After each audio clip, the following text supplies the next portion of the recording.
Atenção, está no ar a Rádio Libertadora. Começa agora o Hoje na História de Ópera Mundi. 1953. Armistício de Panmunjom põe fim à Guerra da Coreia. Em 27 de julho de 1953, o Armistício de Panmunjom encerrou a Guerra da Coreia. Era um hiato de calma em meio à Guerra Fria travada entre as duas superpotências. A assinatura do compromisso, que dura até os dias atuais, se traduziu pela divisão da Península Coreana em dois estados em que tudo se opõe, salvo o sentimento dos coreanos de pertencerem a uma mesma nação. A Coreia Popular era dirigida por Kim Il-sung e a Coreia do Sul, presidida por Syngman-rhee. As forças das Nações Unidas se encontraram com oficiais da Coreia Popular e chineses em Panmunjom entre 1951 e 1953, ou seja, durante grande parte da Guerra da Coreia, para realizar conversações que eventualmente pudessem resultar em tréguas. As difíceis negociações, porém, perduraram vários meses.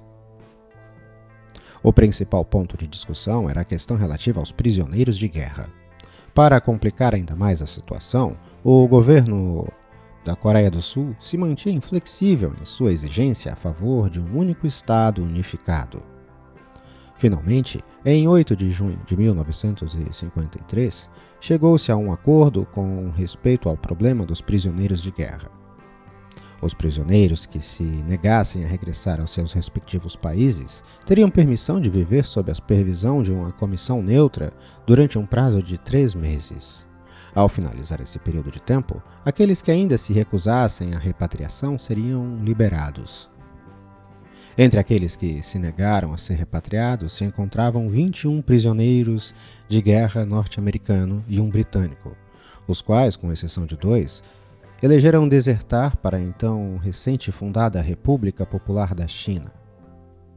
Em 27 de julho de 1953, foi alcançado um acordo final. O Comando das Nações Unidas, o Exército Popular de Libertação Chinês e o Exército Popular de Libertação da Coreia concordaram chegar a um armistício que pudesse chegar ao fim dos combates.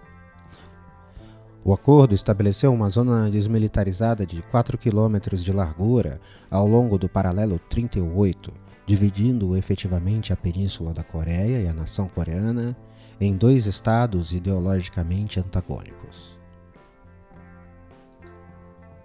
Apesar de ter sido estipulado que a maioria das tropas e todas as armas pesadas deviam ser retiradas desta área, ambas as regiões, Coreia Popular e Coreia do Sul, imediatamente adjacentes à zona desmilitarizada, se mantiveram fortemente armadas durante as mais de 6 décadas transcorridas desde a finalização da Guerra da Coreia. Por outro lado, já que a Coreia do Sul jamais firmou o armistício, mesmo depois de mais de 60 anos, ambos os estados continuam tecnicamente em guerra. O edifício onde se assinou o armistício ainda se mantém de pé, embora se encontre do lado norte da linha de demarcação militar, a qual corre pelo meio da zona desmilitarizada da Coreia. O edifício do armistício foi renomeado pelo regime socialista da Coreia Popular como Museu da Paz. A região, como um todo, é considerada como um dos últimos vestígios da Guerra Fria.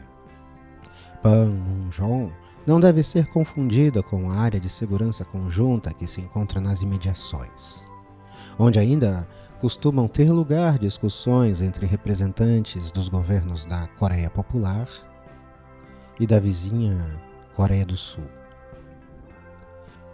Panmunjom se encontrava a 53 quilômetros a noroeste da capital sul-coreana de Seul e foi o lugar da reunião da Comissão Militar de Armistício dos Comandos das Nações Unidas. Os encontros tiveram lugar em várias tendas montadas ao lado norte da estrada Kaesong-Seum. As 18 cópias dos volumes 1 e 2 do Armistício foram assinadas por delegados de alto nível dos dois lados num edifício construído por ambas as partes em 48 horas com o auxílio do Comando das Nações Unidas.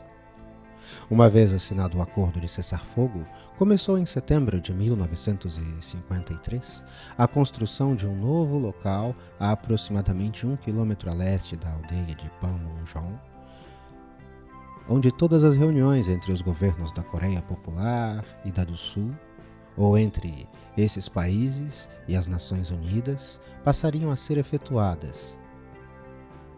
Depois do encerramento da Guerra da Coreia, quando todos os civis foram evacuados da zona desmilitarizada, com exceção de 2 aldeias que se encontravam próximas, mas em lados opostos à linha de demarcação militar, a aldeia vazia de Panmunjom caiu no abandono para finalmente desaparecer da paisagem do lugar.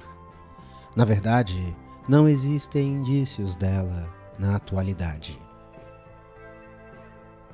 Hoje na História é uma produção de Ópera Mundi, baseada na obra de Max Altman, com locução de José Igor e edição de Laila Manoeli.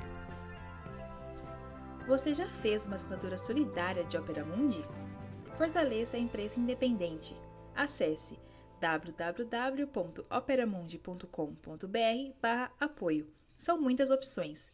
Você também pode fazer um Pix usando a chave apoie@operamundi.com.br. Obrigada!